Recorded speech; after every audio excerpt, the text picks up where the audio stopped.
So if they could handle a $500 increase, that was fine. Or they could handle a $1,000 increase because that was fine. But now we don't walk out the door. I mean, typically our weddings they start at 10,000. Not typically, they do. We have one package that is for small, intimate weddings, and it's been really good for us during COVID, which is $7,500. And that's one photographer, 8 hours of coverage with a small book.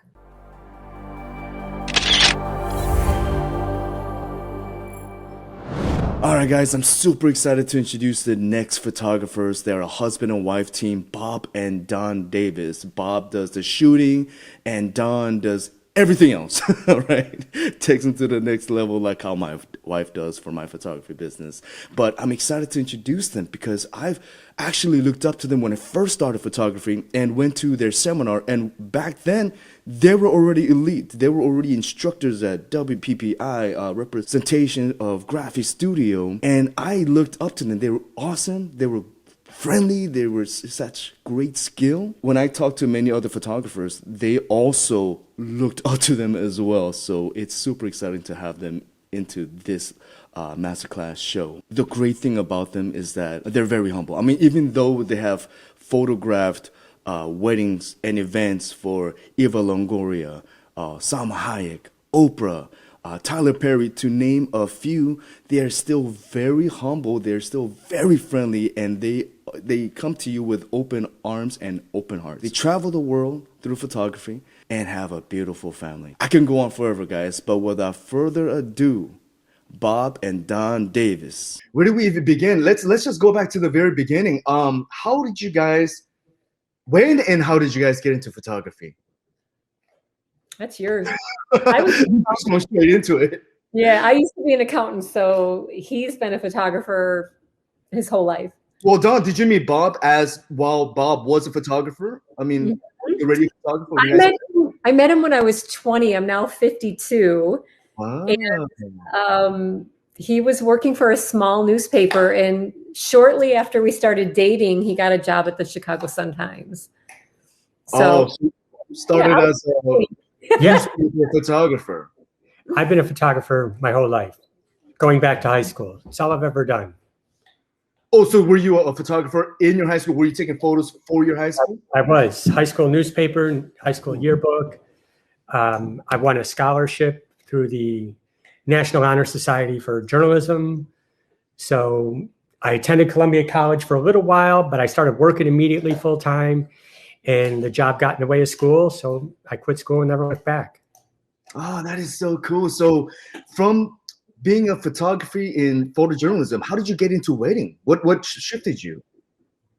Well, after, evolution, things change, times change. Really a big push was advance in technology. As soon as smart devices came out, you could kind of see the writing on the wall, and newspapers were dinosaurs and they weren't evolving, and they couldn't figure out the whole internet and how to monetize it. And at the same time, I was getting burnt out on bad news. So in end of 2003, actually Christmas of 2003, I just had enough. And I've always photographed weddings. The first wedding I photographed was in high school as well. But things change again, too. People wanted more, we'll call it authenticity, truer moments, less of the formulaic. Wedding photography was very stagnant and formulaic up until, about the late 90s, early 2000s. And I credit a lot of that with reality TV. And so it's kind of a convergence of things happening, and it was just a natural progression. Right, that is true. I feel like a lot of the wedding photographers don't grow up thinking, I'm going to be a wedding photographer. I think it kind of just draws you in just naturally, right? Man, so it seems to, because it's become hip and cool, and for lack of a better analogy, at WPPI there became this whole rock star elevation thing, and somehow elevating photographers in the wedding industry to some form of celebrity status, and it elevated the genre, because before, it, like I said, so much of it was stagnant and staged, and now some of the most creative work that you see is coming out of wedding and portrait. It's really pushing the envelope. It's taking a bit of fashion, it's taking a bit of editorial, it's taking a bit of photojournalism, and digital artistry with post capture, production of photographs, and just elevating it to a whole new level. Oh, that's so awesome. So did you guys meet while you were 18, 19? How old were you, Bob, when you guys met? I would love to know about your relationship too. Yeah, Dawn was 20 and I was 26. I'm 6 years older than Dawn. Yeah. And we went through a mutual friend. And yeah, I was working photojournalist. I was traveling a lot with sports. I covered, the Chicago Bears and the Bulls, Michael Jordan's entire career, traveled with the teams. So there really isn't much I haven't done photographically. I've photographed every president except Joe Biden since Ronald Reagan. Oh my God! So I mean, you've been when we both started in this industry, we were the young kids. We were in our I was younger than him, but early 30s, and I know he hates this light. He hates that he hates that I want to do this here. Why are you at the kitchen or something? He has a studio set up, but I hate his studio because it's very manly. And so we go back and forth. I got raccoon eyes, and the sound is good. Right, I noticed that too. I was like, man, Bob has glass shadows, but it's all good. It's okay. Well, let me talk to you, Dawn, for a little bit. So, I mean, I guess when you first met, you obviously were just doing your own thing. How did you decide that you're just gonna quit what you do, and then just start teaming up with your husband? Well, like I said, he's always been a photographer. In 2004, he photographed the Oprah car giveaway show for a friend at the time. And that led to another project with Oprah. And I was to create he's bringing, look at now, he's got the big light. You think we'd be set up before we got on the phone with you, but anyways, so we got this opportunity to do one of Oprah's biggest parties in her career called the Legends event. And I was asked to design a 100-page book. And so I quit my job to do that. And then, and so we did that job in thinking, that life was going to be set, and it really wasn't. we had to really start hustling to make a life for us, a career for us. I guess, when you're starstruck and you figure, I did this big job and I'm never going to have to work again. And and then you're left with nothing afterwards. You're like, oh shit, we better start cranking out some work. So that's when I created bobanddawndavis.com. Shortly after that anyway. And we started doing davisworkshops.com, which is no longer. We're pulling that all into bobanddawndavis.com. So that's kind of where it started. You guys been doing workshops since the beginning, and then you guys been doing celebrities and workshops, and so the workshop didn't come out later. I mean, you guys were just teaching right away from the start. Yeah, around the same time. It all started happening at the same time. We went to WPPI the first year I went to WPPI. It was our goal to learn from people, because we were getting into the wedding industry and we didn't know what we were doing. We had no clue. And so we went there to, we wrote down, I remember going through Rangefinder and saying, okay, we want to meet this person and this person, and this person. We want to listen to them. And, we didn't go to party. We went there to dig in and learn everything we could. And at that time, I was like, oh my God, I love this. And, when you come from a journalism background where every journalist is shooting for the front page, nobody shares stories, nobody shares settings, they don't share anything. And that's the mindset we came into the wedding industry with, was like, we're not sharing nothing. But when we went to WPPI, it was such a game changer for us. It was really who we were all about love and giving and sharing. And so we really fell into the beautifulness of how everybody was lifting each other up. And sure, in the very beginning of WPPI, when we first started going, it was this rock star status stuff that we never really understood, and nor did we want to be part of.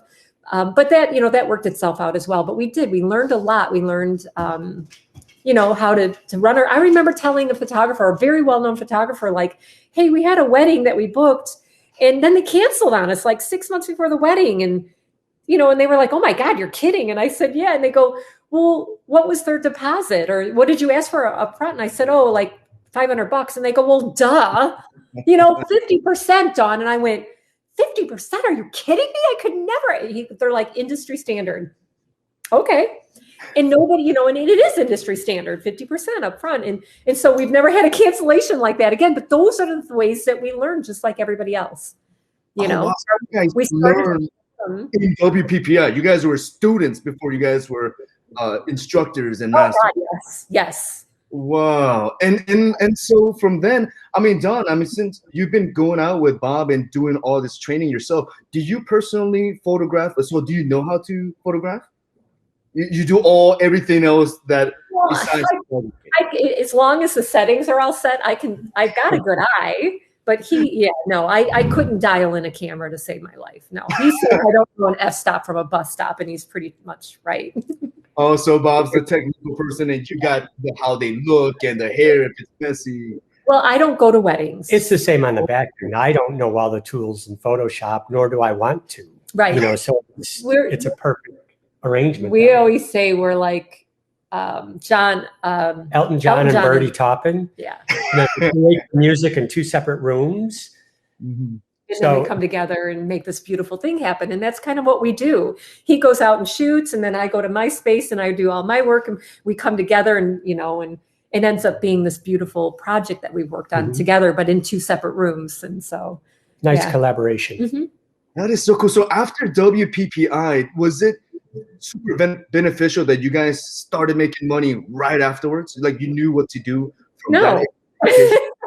It was a learning, growing process for the first 5-6 years of our business, just trying to figure out what worked and what didn't work. My contract went from 1 page to 6 pages over that course of time, because every time we'd make a mistake, I'd change the contract, and say we learned from it, and we would say, okay, well, that's never going to happen again. But, every time we did make a mistake, we owned up to it. And we said, okay, we never try to blame it on anybody. We never try, even if you have a customer that's not happy and there's just no pleasing them, we've never been like, sorry, I'm not working. We've done everything we could to the very last communication with them to make them happy. And, sometimes it just doesn't work. Thankfully, that's very, very rare for us. But, I think owning up to a mistake is the best thing you can possibly do when you make one, and just saying, I'm so sorry. What can I do to make this right? Have you guys updated your contract for the pandemic now that people are canceling weddings and all that? Of course. We added 2 different clauses. We've always had a postponement clause, and we always had a COVID clause, but now we have a postponement. No, we've always had a cancellation. We've always had a postponement clause and a cancellation clause, but now we've got a postponement due to COVID clause and a cancellation due to COVID clause. And they're different. So our postponement and if somebody just books a wedding with us and decides not to get married after all or they break up or whatever, that doesn't fall under pandemic, and that's going to stay to what our original clause was. But if something happens say we book a 2022 wedding and another pandemic comes out, we decided to do our clause based on how we would want to be treated if our children were getting married and we were stuck in this situation. And so it's very open-ended, we'll work through this, we'll pick a date, the only thing that we stuck to is we're not giving the 50% retainer back. So what we'll do is we'll wait a year, whatever, and we'll do a babies or something for that $5,000 eventually. We're not just going to write anybody off. But there is a time limit on that as well too. It doesn't go on indefinitely. Right. It's like, I don't know, I think a year, where our original clause was 6 months. And everybody's happy with that. I guess that works too. I would like that too. I want somebody.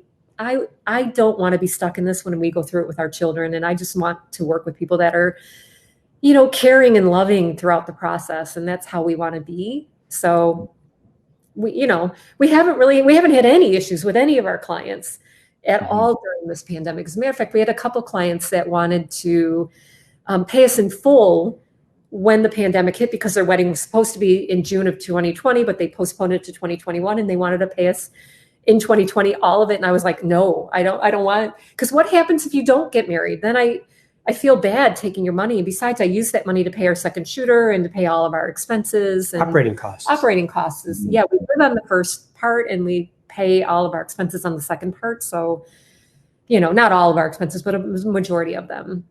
That is so yeah. cool. So, yeah. I never want to take advantage of anything.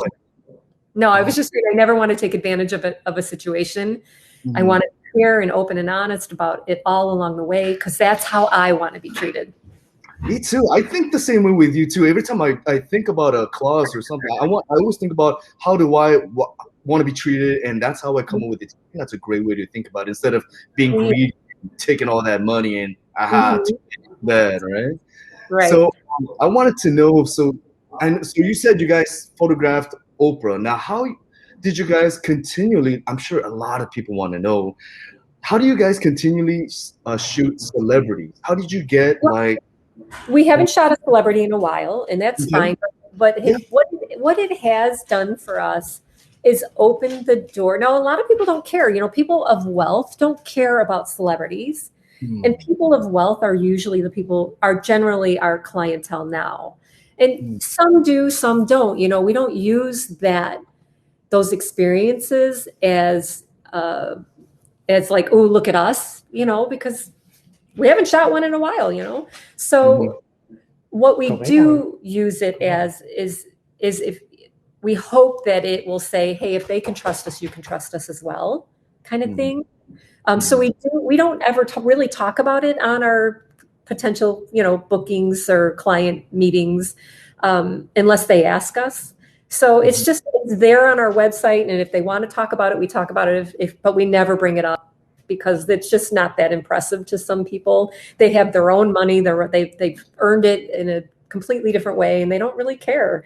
You know, and we learned that because I'm sorry. we learned it because we tried to use it to impress people, and they were like, yeah, I don't care. And I was like, oh, okay, I'm never doing that again. You know, one of those kind of things. So Bob, I wanted to talk about I gotta get to know Bob. True, but the other part is it gives us credibility to when someone says, well, why are you $10,000 a day and the next guy is $5,000 a day? Well, here's why. You know, there's credibility in that people of that caliber can trust us. They know what they're paying. They're trusting us, that nothing can go wrong from our end on an event. We have double the gear. We have double the lighting. We are prepared for anything. So we're not going to have an excuse that, oh, I'm sorry, we can't capture that because my one flash died. Well, no, there's a reason why, you know, have the credibility we do. And we invest a lot of the money that we make back into our business for that reason. We have a lot of gear, and we have a lot just to make sure that we are solid and we don't ever let down a client. That's the biggest thing where it gives you that credibility. Yeah. So, wow. So you guys always have extra cameras and extra double the amount of gears just tucked away in your car, just in case anything's to happen. Yeah. Not even in the car. In the venue. So I work with two cameras always, one with a medium zoom, one with a telephoto zoom. And I usually have two remote cameras that are set up for different points of view that I can activate and control. And so that's 4 bodies. So if anything goes down, I can take the remote camera bodies and go and use them as well. But yeah, we do have double the lighting. If a strobe head goes down, I'm not out. If a speed light goes down, we're not going to alter the look. Like I use this technique, the triangle of light. Well, if I only have 3 speed lights and one dies, that's going to jeopardize the quality of the overall shoot, because it won't look to the same expectations that they're used to. No problem. I pull out the backup light, you know, and we put that into play. Because I learned long ago while working at the Chicago Sun-Times, you can't publish an excuse. You can't say, well, it was too dark. Well, I didn't have a backup. It was raining. Yeah. People don't want to hear it either. You know, they're trusting us with their most important days. They value our expertise and the longevity we've had in this. So we're prepared. That's one of our core beliefs, is always be prepared. Do you always have a second photographer, or that's only if they pay extra for your service? Well, we always do because that's what they want it. They understand the value of having a second photographer because we have things at weddings that happen simultaneously, and they want the groom covered and they want the bride covered. And our level of events are always with an event planner. And so if we do anything to interrupt the flow of the timeline, these days weddings are planned out to the minute. So if we do anything to disrupt that, that looks bad to the event planner, and we never want the day to cause it to run late. So that's why we're very proactive. We pre-light areas.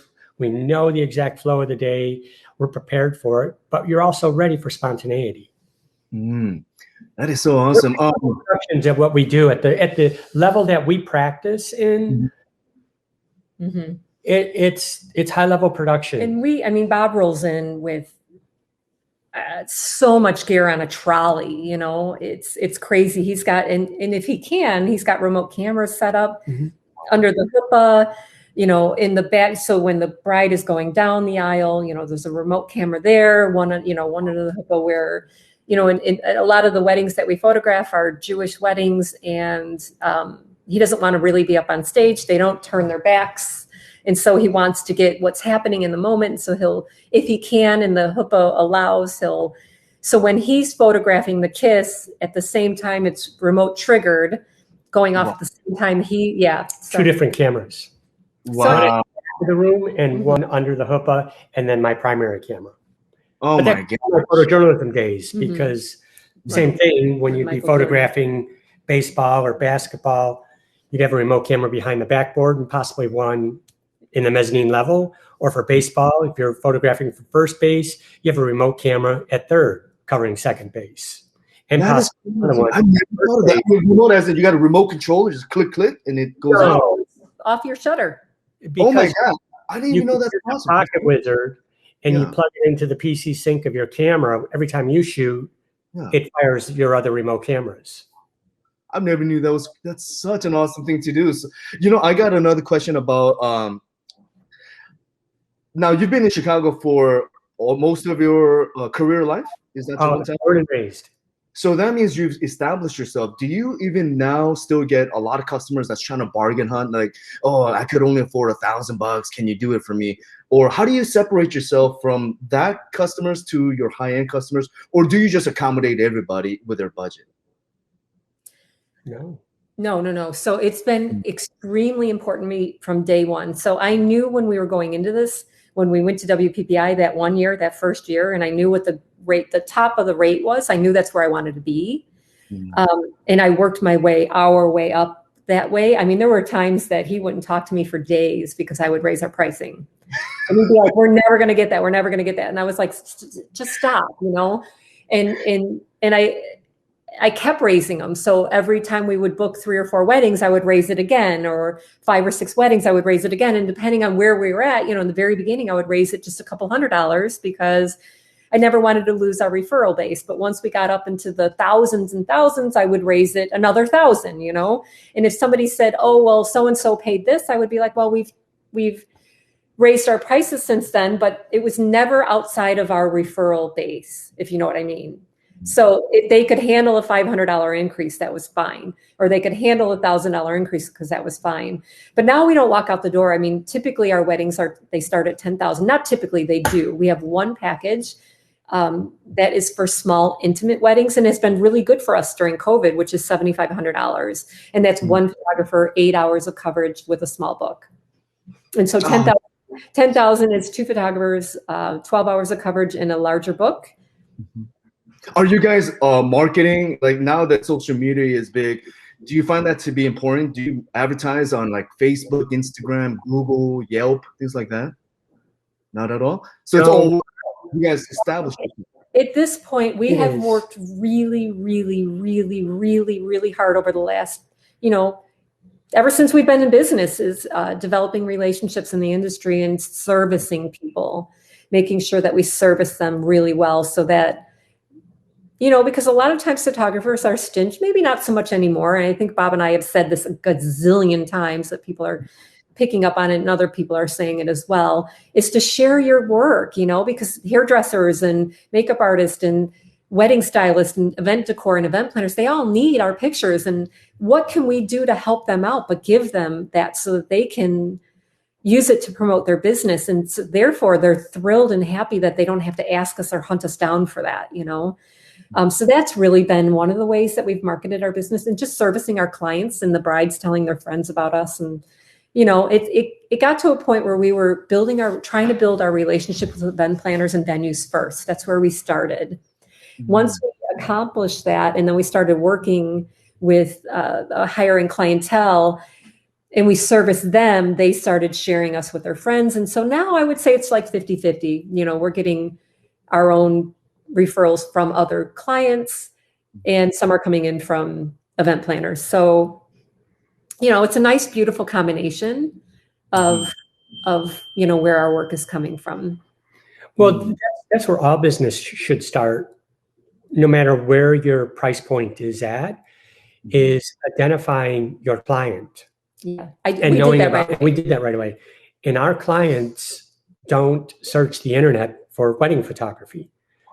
They come from that genre that even when they did their smaller birthday parties and events, their parents used an event planner. So we recognized right away that the first person to develop a relationship with, while we were developing our presence, was the gatekeeper. And that's for florals, and that's for the band, and that's for the venues. It all began with the relationship that the event planner has with their client base. Yeah. And so then we've expanded it, and Dawn did a beautiful job building that out even further with the network of all the other high-level vendors. So now we have multiple streams of referrals. And then also now we've been doing it long enough, it's word of mouth, meaning this client, it's a small network of people, tells the next client, and they all know one another. Right. So that's how you get a bigger referral base outside of the event planner. I just redesigned our website, and on the very homepage, I said, take a look around. Chances are you're going to see people that look through our galleries. I think I said that on Party Slate, like, look through our galleries, you'll know somebody. It's true, because every time we're on, now that we do Zoom meetings, we can screen share. So I can jump on my website and I can be like, here's engagement sessions. Let's talk about what your ideas for engagement sessions. Oh, I know that person. Or, oh, I really like that look. I'm not fond of that look. Or, we can get a really good feel of what they're looking for just by going through our website now. And it's beautiful, because we never used our website in meetings before when we were meeting in person. That is awesome. Yeah. So, do you guys also use other social media platforms? I know you guys are on Instagram. Now, have you guys thought of going into like TikTok? Have you guys looked at other social media platforms? No, we're in our 50s, and at this point, I'm past that whole I need to be famous on social media kind of thing. I don't need a big following. I need people to refer us because we treat them well, and they want to work with us because their friends have worked with us. You know what I mean? And that their friends are saying nice things about us. If you look at my social media, he's good on Instagram, but in my personal and the business side, which is what I used to do, and I built it up to, over 10,000 followers, and I just got burnt out. I couldn't do it all. It's a beast. And it was organic, like I built it up by posting every day. And then I eventually hired a social media manager, and I just got done feeding the beast. And so I'm not really good, although I do want to get back into it. I'm just not sure how much I want to get back into it. Even if I post on Instagram now, I think it will probably only be once a week. I don't know. It's if a bride is looking for a photographer that is social media famous, then we're not the right fit. A lot of our clients don't want to be on social media at all. Right. Because they're so wealthy and they're very private. And so, it kind of just, it did a good job for us. We had many brides that were like, we found you on social media and we hired all of our vendors because of your social media. And I thought that was super cool too. But, you have to pick and choose what's important to you in your life and your business. Is your sanity more important than your your likes on social media. I know for me, it ended up being that. But I had many days where I cried over it, like I just can't do this anymore. And stop.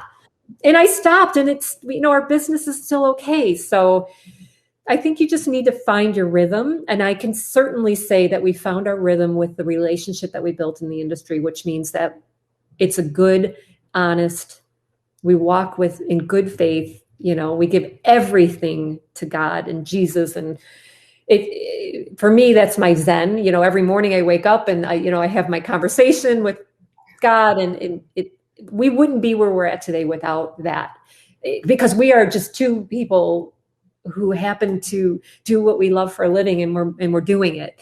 But that's not because we're anything special. It's because we worked hard and God has paved the way for us, and we're faithful followers. I really believe that. That is amazing. So what did you guys do during the pandemic? Did you guys still make money during the COVID times? Were you guys lucky enough to do that? Yeah, I mean, we did 5, 6 COVID weddings, smaller weddings that took place.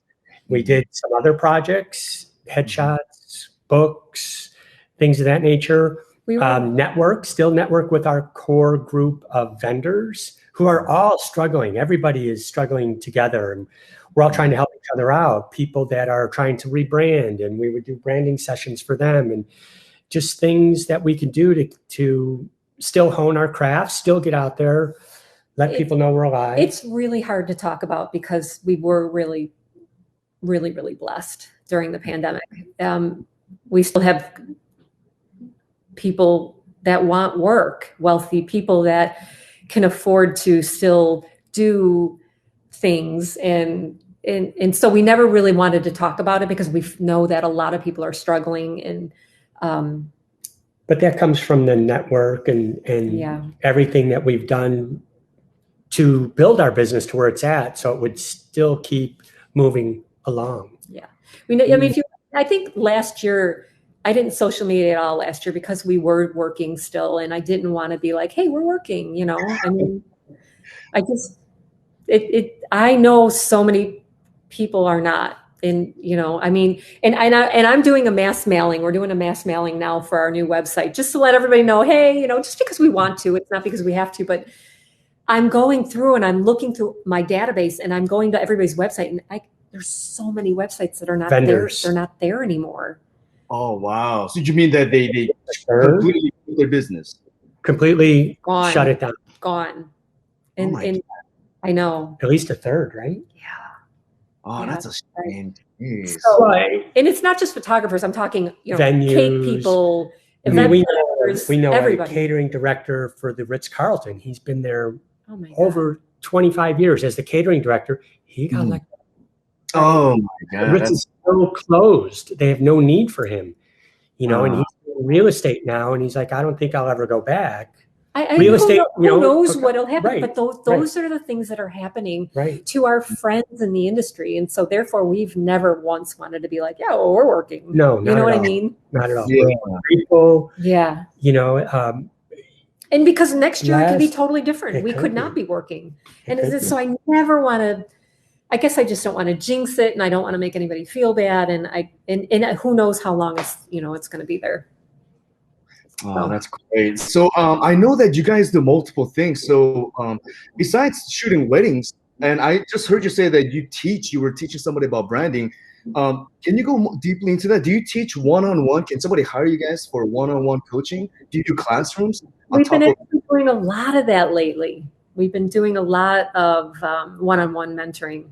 We do that. We just started this year. We've done full day mentorings a lot in the past, but these one-on-one 2-hour minimum mentorings have been really big this year. So let's preface that by the education business of education has never really been our goal to like, hey, I want to, be the top educator. I want to make X amount of dollars off education.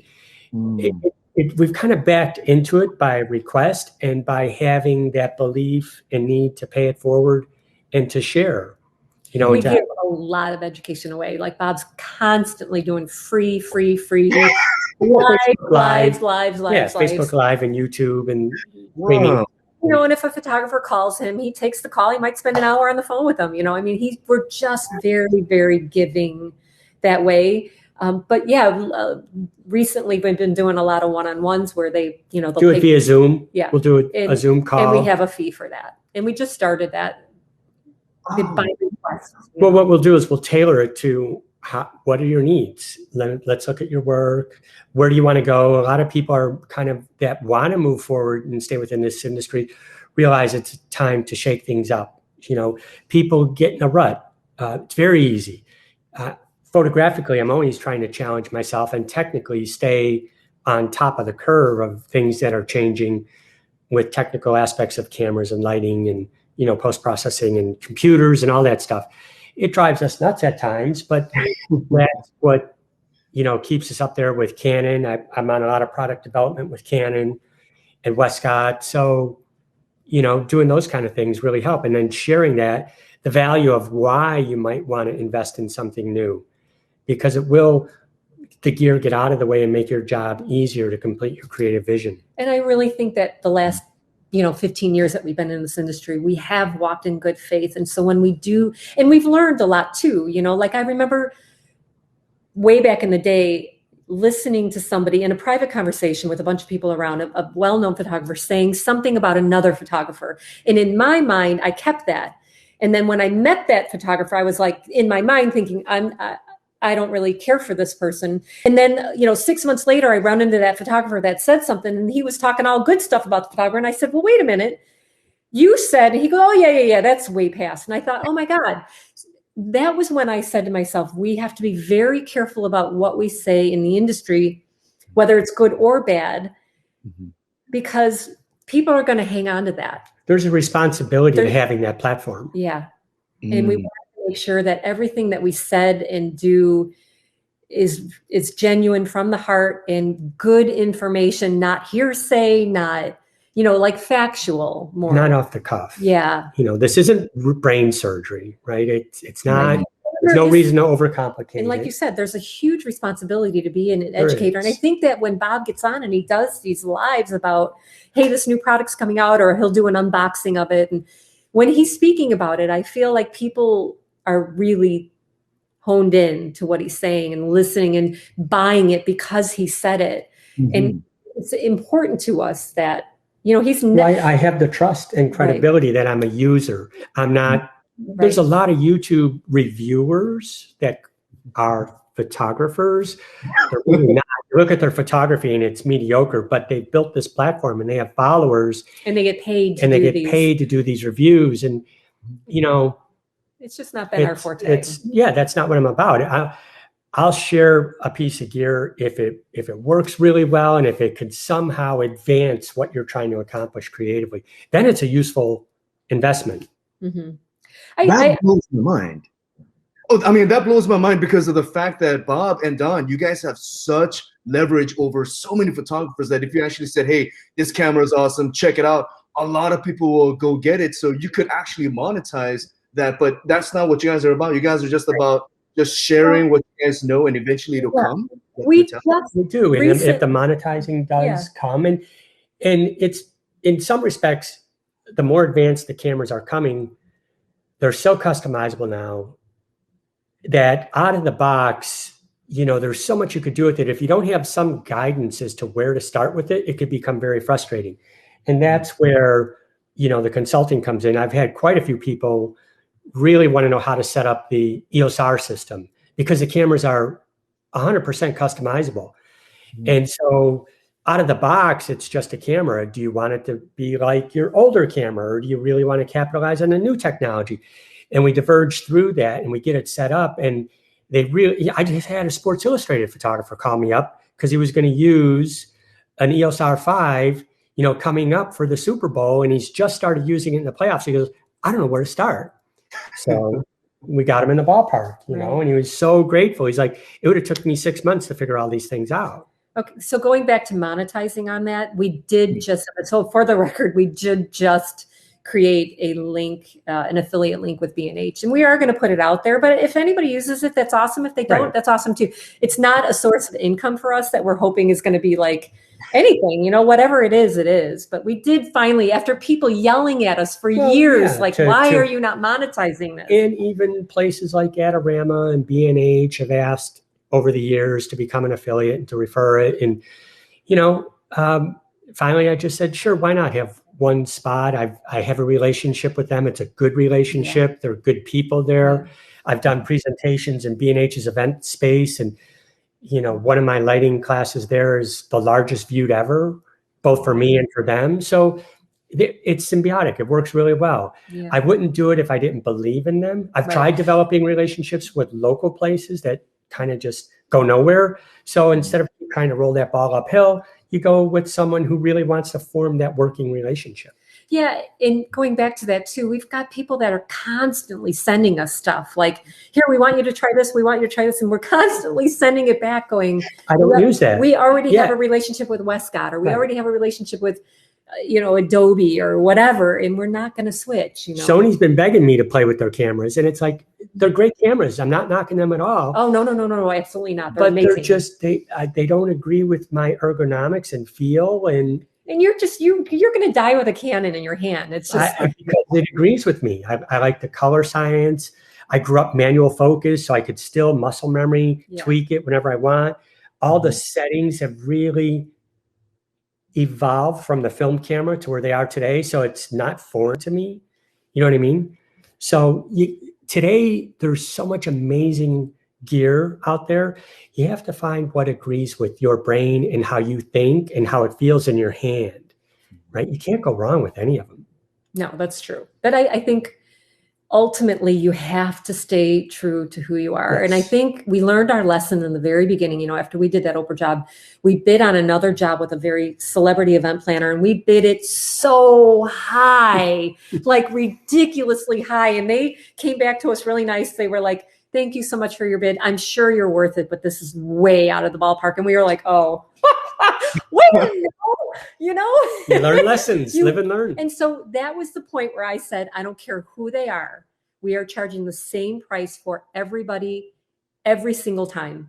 The difference between a wealthy client and a normal everyday client bride that's getting married is that wealthier people want more product. They want more days. And they trust you to be the expert. Well, yeah, but they all of the people that hire us do that.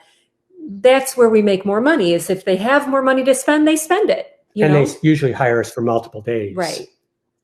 I love that, because my wife helps me out as well. And she's the one that also tells me, no, we're charging this much. I'm like, babe, they can only afford this much. And, I'm like, wow, you could just give it a discount. But my wife is like, no, we're sticking to the gun. They are like, look, my top of the line is $9,000. I will say to them, then you need to look at somebody else, because I charge the same amount. And I say to them, how can I charge you 9 and your neighbor 10 and you guys talk? No, It's not right. Now, if I want to throw something in after we've booked, that's up to me. I can give them value. You're not discounting the price. Right. And one of the things that I learned too was to take everything out of our package. So like I said in the very beginning, we have 2 photographers, 12 hours of coverage in 1 book.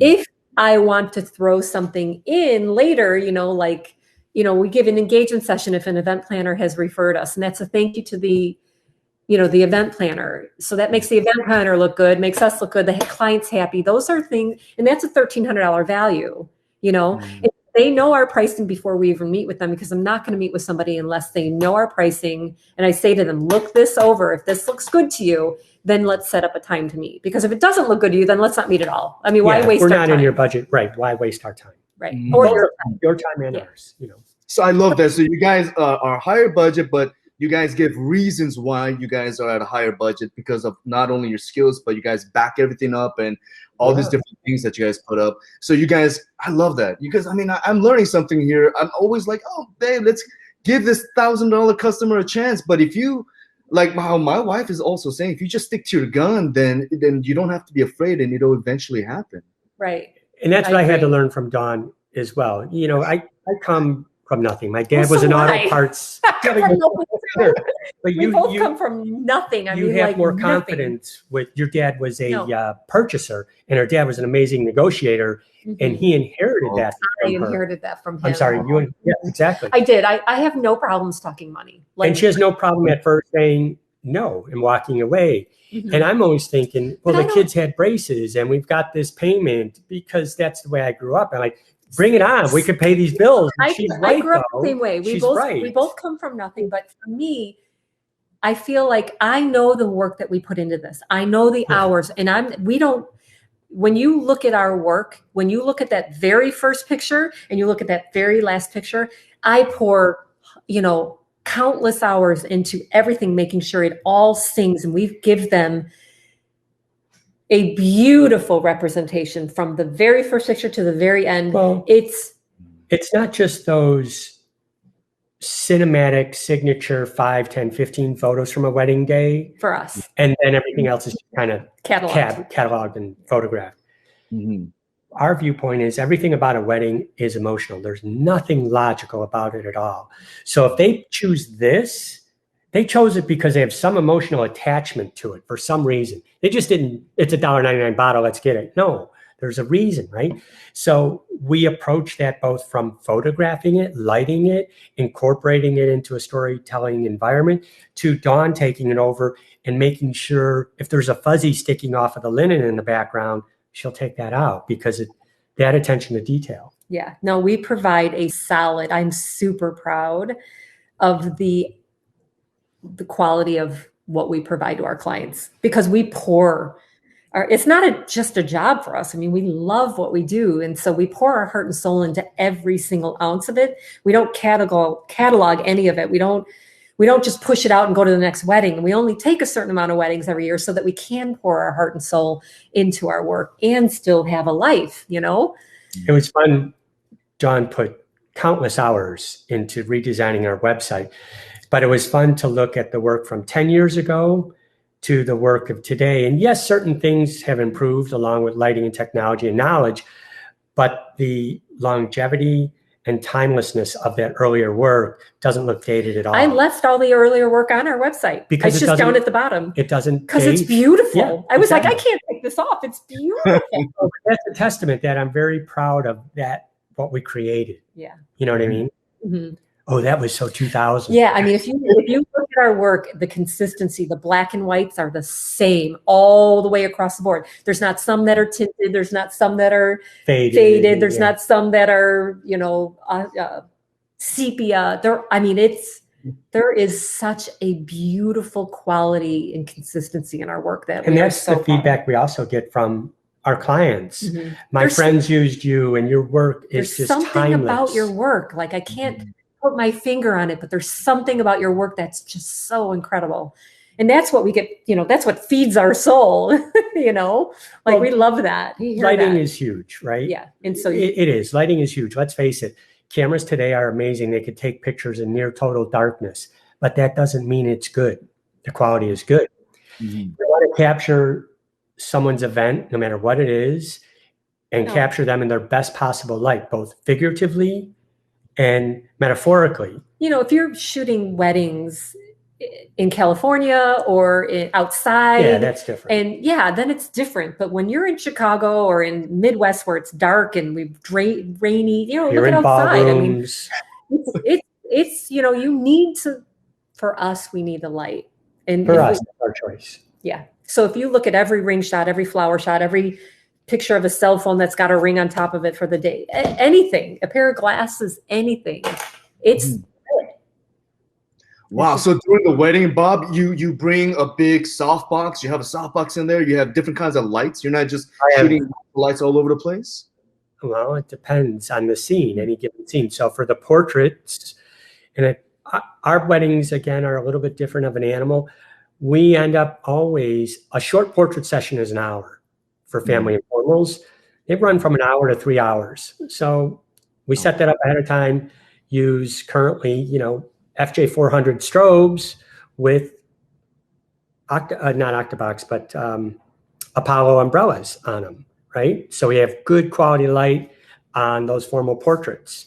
But then the reception room or the ceremony room, that's already lit, pre-lit. I've lit it with 3 speed lights and used Magmod light spheres on them for a technique called the triangle of light. So I could flow. And then for the prep stuff, I have 2 off-camera flashes at the ready and 1 for bounce flash on camera already. So I'll have 3 with me when we're doing the prep and the first look so that we could flow through the lighting of the day and not hold up. We don't want to turn their day into a photo shoot. So he gets there at minimum an hour before he starts working. 2 hours easily. So that he can set up the triangle light. Well, usually our events are all shot in one place, which is really helpful. It is. So he'll go down to where the decor company's in the room getting the ceremony set up, and he's got his lights set up there. And that's when he'll put his hoopah cam up if the hoopah's ready to be. Usually it never is. That always goes in 20 minutes before they walk down the aisle. It's very stressful. Yeah. If that happened, then he goes to where the portraits are going to be taken and he sets up those big lights there. He leaves it all set up, and then he goes up to the getting ready room and starts working there. Well, we go to the walkthroughs. Yeah. So when they have every event that we do, they do a walkthrough month, 3 months, whenever they can all get the vendors together, the core vendors, decor, music, catering, linens. They'll walk through with the event planner, and usually the couple or the mother and the bride are there. And that way I get to understand what spaces she connects with, and then we'll figure out the plan. Okay, even if we do multiple location, if the portraits are going to be in one location, we'll go there and light it ahead of time. So then when we walk in to do those family portraits, we're ready to go. Nobody's waiting for us. Oh my God, that just blew my mind. No wonder you guys are at a higher bracket. You guys also give all that love and energy and just attention to every wedding like that. You don't just kind of show up and shoot. You give that energy, and it in return, you get that energy back. Then I love that. Oh my God. And we'll practice too. Like if we have a big event coming up, we'll pull the team in because sometimes it's 3 photographers. And we'll practice setup and takedown. We'll practice lighting scenarios before the event. So when it's day, look, I learned this from covering Michael Jordan, right? Before every event, he would be the first guy on the floor. Kobe Bryant has talked about this, in interviews, that he learned it from Jordan too. Before every game or at practice, when the teams would practice, he'd be the first guy there and the last guy to leave. And that's because you're dialed in. Once your basic foundation, your understanding, you're prepared to make the slam dunk, to make the big play because you're confident. But you didn't understand why you were doing that in the very beginning, because the paper would send you and you'd be sitting there and you looked at Michael one day and you said, Michael, why do you come? Yeah, you could fly. You've been on this floor 1,000 times. Why are you here practicing? You're here. I have to be here. And Michael said, look, I do this before every game. I practice because when I'm making the shot during the game, I've already made it in my mind. Boom. I've already done it that day. And so you learned. Yeah. You learned from that. Wow. Yeah. So by doing that, pre-prepping even an hour or 2 hours, when you go in there, you're already comfortable. You know what's going to happen. You don't have to think twice about it. It's all set up. You're not wasting time. Shots. So I know what the ISO should be. I know what the Kelvin should be. We're not guessing at anything, Wow. This exposure. This room is that exposure. So it just flows. Man, I've seen some hard wedding photographers in my time, but man, you take it to the next level, and of course that's what you got to do to get to the next level. I love that, and that's also who we are. I wouldn't know any other way to do it. We will have occasionally people say, "Well, would you do it for X amount of dollars?" Especially with some of this COVID stuff, and I say, "Okay, so then." If I'm really, our costs aren't any less, whether it's just me showing up with 25 people or me showing up with 100 people. And I could say, well, I could bring one camera and no off-camera flash. And I don't have to pour into it either. Right. In Lightroom. Is that That's what you fine. want? But if you want our style and look, what I'm trying to do is get them to understand that just because their wedding is 4 hours and 20 people doesn't mean we work any less. Well, if they're... We won't go in for anything lower than our lowest package, which is $7,500, which is what everybody's been doing for COVID. If they're doing a small wedding, if they've booked us for a big wedding and they only had a small wedding, they stayed with their big wedding book because we were still working 12 hours for them. More. because now there's no more distraction of the day and the guest. It's all about the photos and capturing memories. Which has been fun for you. You like that. Yeah. But it's different because now it's, what do we do next? Where are we going? There's no distraction of a toast. There's no distraction of meeting guests. There isn't a floor full of people. It's like and I get it. They want everything about their day captured as a memory in this weird time that we're all in. Yeah. But yeah, it is interesting. Like we get inquiries that are like, do you have any COVID pricing? Yeah, same pricing. And I say, yeah, we do. We typically don't book our first collection because it's usually meant for destination weddings or intimate weddings, which is what you're having. So that would be my suggestion.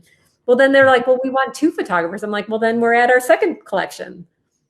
Oh my gosh. And then I do say to them, if you don't want 12 hours, like if it is going to be a small wedding, we can do, like are you having a day after, like a brunch or something? Because we've had people that have had brunches where all the people that couldn't make it to the wedding came in the second day, and they had a big get together, a brunch with people that couldn't be at the wedding because of the limitation of. So, we're working with people. We'll get creative. We get creative, right? Well, guys, thank you guys for being so transparent and sharing everything. We went well beyond 20 minutes, which is amazing. So what I'm going to do is I'm going to hit you guys up through email and get some information so I could put your packages together to send it out to the clients to, show who you guys are all about. So thank you guys so much, Dawn. I will email you later to get some details, and I hope to talk to you guys at another time. Yeah, well, thank you for having us. It was nice to meet you and to do this. It was fun. Awesome. Thank you, guys. Thank you. Thank you. Have a great day.